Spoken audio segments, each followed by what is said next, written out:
चन्द्रमा ढाडको आशिष चाँदिनी मो प्रेम कारारे हे चिर बन्दिनी चन्द्रमा ढाडको आशिष चाँदिनी झलमल कारा तुम्हारे आलोके झलमल कारा तुम्हारे आलोके जीवन लहरी मोर नील आकाश र जन्म तुमीको मुझे एक जलाधार तुम सुमधुर छवि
दुर्गे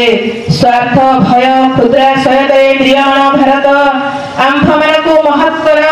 महत् प्रयासी कर उदार चिंता कर सत्य संकल्प कर जेतरी अर्पासी निश्चिष्ट अलस भयभीत न हो मातः दुर्गे जगशक्ति विस्तार कर आमे ही कर प्रिय आर्य संतान आम्भ मानक मध्य लुप्त शिक्षा चरित्र मेधाशक्ति श्रद्धा भक्ति तपस्या ब्रह्मचर्य सत्यज्ञान विकास करी जगत रे वितरण कर मानव सहाय दुर्गति नाशिनी जगदम्बे प्रकाश हो मातः दुर्गे अंतस्तरीको संहार करी बाहर बाधा विघ्न निर्मूल कर बलशाली पराक्रमी उन्नत जटा आर्य जाति भारतर पवित्र कानने उर्वर क्षेत्रे गगन सहचर पर्वत तले पूत शरीरा नदी तीरे एकता प्रेम सत्य शक्ति शिल्प साहित्य विक्रम ज्ञान श्रेष्ठ होई निवास करू मातृ चरण रे यह ही प्रार्थना प्रकाश हो मातः दुर्गे आंभ मानक मध्य जगमरे प्रवेश कर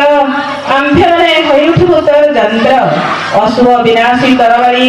अज्ञान तिमिर विनाशी प्रदीप भारतर युवक गणंकर ही वासना पूर्ण कर जंत्री हई यंत्र चढ़ाओ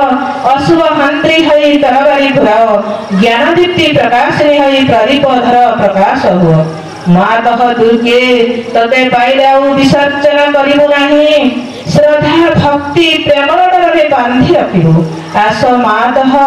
आंभमानक मन प्राण शरीर रे प्रकाश हो वीर मार्ग प्रदर्शिनी आस आउ विसर्जन करिबु नाही आंभमानक समग्र जीवन हो निरवच्छिन्न दुर्गा पूजा आंभमानक सकल कार्य अविरत पवित्र प्रेममय शक्तिमय मातृ सेवाव्रत हेउ यह ही प्रार्थना मातः भारत रे आविर्भूत हो प्रकाश हो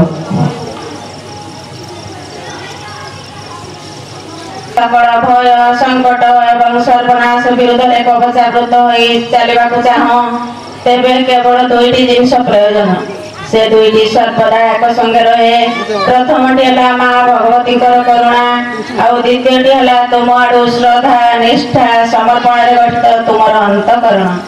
तुमर श्रद्धा हेबा उचित शुद्ध सरल एवं पूर्ण मन और प्राणर आत्मक श्रद्धा जो श्रद्धा को उच्चाभिलाष गर्व आत्माभिमान मनर दंभ स्वेच्छाचारिता व्यक्तिगत दाबी निम्न प्रकृतिर सकल तुच्छ तृप्तिर कामना कलुषित कर रखिछि से श्रद्धार अनुन्नत झुमाच्छन्न शिखा सर्लक दिगरे ऊर्ध्वକୁ प्रज्वलित होई उठे नहीं मन रख भगवत कर्म और भगवत अभिव्यक्ति साहाय्य निमित्त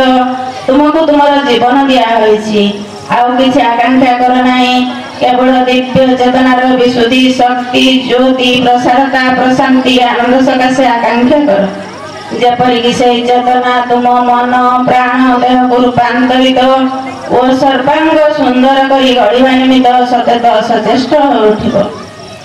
आउ किछि चाह नहीं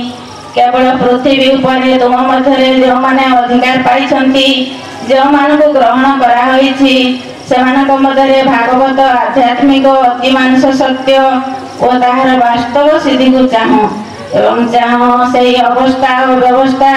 जार आनुकूल्य हेबो एही सत्यर सृष्टि एवं सकल विरोधी शक्ति उपरे पूर्ण विजय तुमर आंतरिकता और तुमर समर्पण हेउ यथार्थ एवं संपूर्ण जेबे तुमको निजको देई देबाकू हुए तेबे निशेष रे देई दियो कौनसी दाबी कौनसी शर्त कौनसी कुंठित भाव रखना जो द्वारा तुमर सकल वस्तु दिव्य जननीकर होइजिवो अहंकार पाई अथवा अन्य कौनसी शक्ति को देवा सकाशे जेपरि आउ किछि अवशिष्ट नथिबो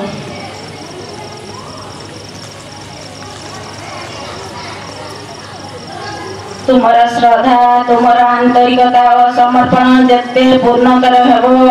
मांकर करुणा और अभय सेते ही घेर रहिबो जदि माँ भगवती करुणा और अभय तुम संगे रहिछि तेबे आउ एपरि कोन अछि जहाँ तुमको स्पर्श करिबो बा काहाको तुमे भय करिबो एई कृपारु अल्प टिके भी तुमको सकल बाधा विपत्ति और संकट रु पार कर देबो तांकर पूर्ण उपस्थिति यदि तुमको आवृत कर रखे तेबे निरापदरे तुम पथरे तुमे चली जाई पारिबो कारण से पथ है मांकर ए जगत हेउ बा अदृश्य जगत समूह हेउ कौनसी शत्रु शक्ति ताहा जेते शक्तिशाली हो ना कहीं तुमको स्पर्श करि पारिबो नाही कौनसी विभीषिका तुम चिंतार कारण होई पारिबो नाही एई करुणार स्पर्श रे संकट सुजोग रे व्यर्थता सार्थकता रे दुर्बलता अमोघ सामर्थ्य रे परिणत हुए कारण दिव्य जनकर अनुकंपा हला परमेश्वरंकर अनुमति एबे हेउ बा परे हेउ ताहार फल सुनिश्चित पूर्व निर्दिष्ट अवश्यंभावी और अनिवार्य ଶାଶ୍ୱତ ବିଧାନ ତତେ ହିଁ ଆମ୍ଭମାନଙ୍କୁ ଜାଣିବାକୁ ହେବ, ବୁଝିବାକୁ ହେବ, ଉପଲବ୍ଧି କରିବାକୁ ହେବ। ତୁ ହିଁ ଆମ୍ଭମାନଙ୍କର ଚାଳିତ କରୁ, ଆଲୋକିତ କରୁ, ତୁ ହିଁ ନିର୍ଦ୍ଦେଶ ଦେଉ, ପ୍ରେରଣା ଦେଉ। ଏହା ହିଁ କର ଯେପରି ଏହି ସକଳ ଦୁର୍ବଳ ଜୀବ ସବଳ ହୁଅନ୍ତି, ଯେଉଁମାନେ ଭୀତ ସେମାନେ ଯେପରି ଆଶ୍ୱସ୍ତି ହୁଅନ୍ତି। ତୋର ହାତରେ ମୁଁ ସେମାନଙ୍କୁ ସମର୍ପଣ କରୁଛି, ଯେପରି ଆମ୍ଭମାନଙ୍କର ସକଳ ନିୟତି ତୋତେ ସମର୍ପଣ କରିଛି।